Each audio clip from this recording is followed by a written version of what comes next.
Hi everybody, it's Suzanne Grandchamp, divorce attorney, author, and coach. In today's video, we're going to talk about getting emotional support during a tough transition like divorce, or it could be that you're going through and mourning the loss of a parent or a spouse, or even a child, or some other difficult transition like a serious diagnosis. But regardless, you need emotional support. So I'm going to talk about it in the context of divorce because it's a context with which I'm very familiar, although I have also a lot of experience with loss as well. I just recently lost my mother, so I'm surfing it myself. But first of all, I want to just say that sometimes it's surprising to my clients, and it's been surprising to me too individually, that the places we expect to get support sometimes aren't available. And we may have given a lot of support to a person or maybe even an organization where that support just isn't coming back to us. And my advice about that is don't try too long and too hard or be too upset about it when the reciprocity isn't forthcoming. And don't waste a lot of time simply because you need the emotional support and you have to find it another place. So in the context of a divorce, this often happens, interestingly enough, in families. So if you're going through a divorce, you may have been very active with your spouse's family and been close to his or her parents or their siblings, or even an aunt or an uncle on the other side of the familial aisle.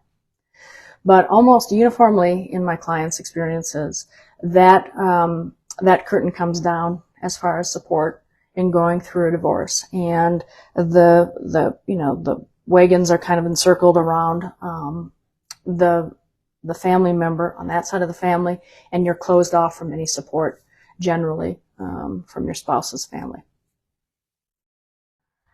My clients are often surprised by the lack of emotional support they receive from their own families. Why would this be so? You'd think that their family members would be lining up to help them get through this tough transition. Well, that's not always the case.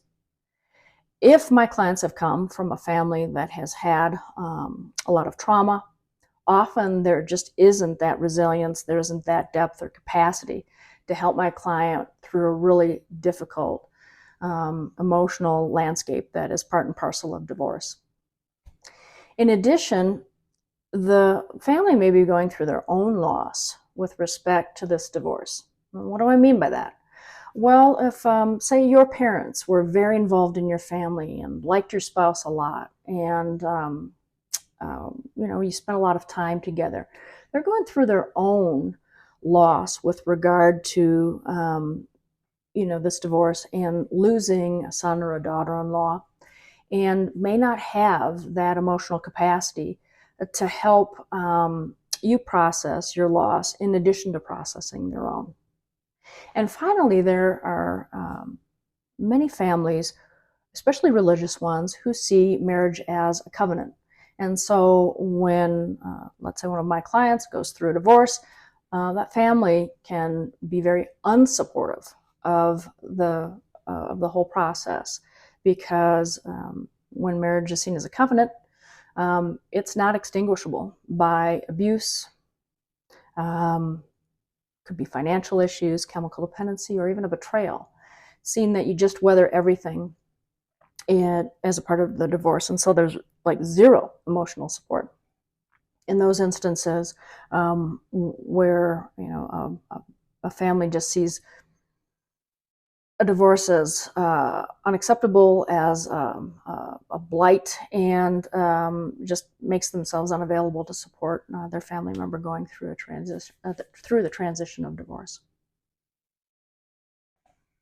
Okay, well, so who is available for support in a divorce or any other significant transition?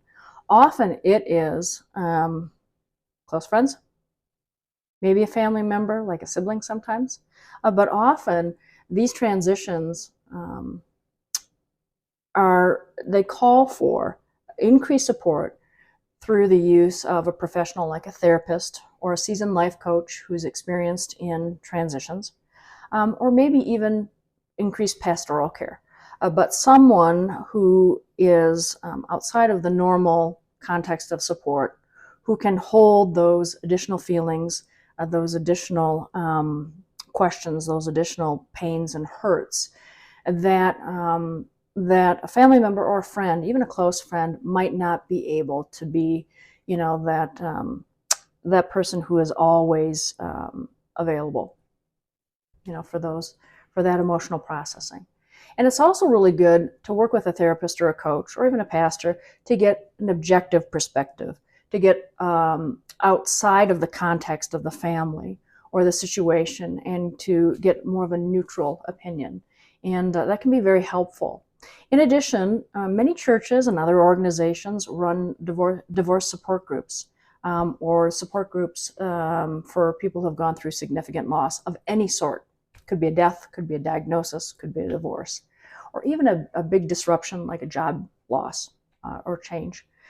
And those support groups can be an invaluable resource of people who are similarly situated, who can provide support for each other. And finally, don't forget about 12-step programs like Al-Anon. For a lot of my clients who have been high achievers and who have been very resourced, as far as self-resourced in managing their kids and their jobs and the house and whatever, divorce is a time that they find to be very frustrating because they can't unilaterally control it. We can't unilaterally control it. Oftentimes it has a life of its own. And in this can be a really teachable moment if my clients allow it, where they can learn to step back from their need to control the situation and become skilled and resourced and resilient in getting through a transition that they can't control. All right, everybody, so if you're going through a difficult transition, whatever it is, divorce, death, diagnosis, you need support. And you need support of different sorts. And so if you found this video helpful, please like it, click the subscribe button above. I release new videos every week. And just a reminder that there's a treasure trove of information and tools on my website, SuzanneGrandchamp.com, including scores of blogs. And I also have my book on there, Marriages End, Families Don't, Divorce Wisely, and many other resources that can help you through a difficult time. Thanks, and I'll see you again soon.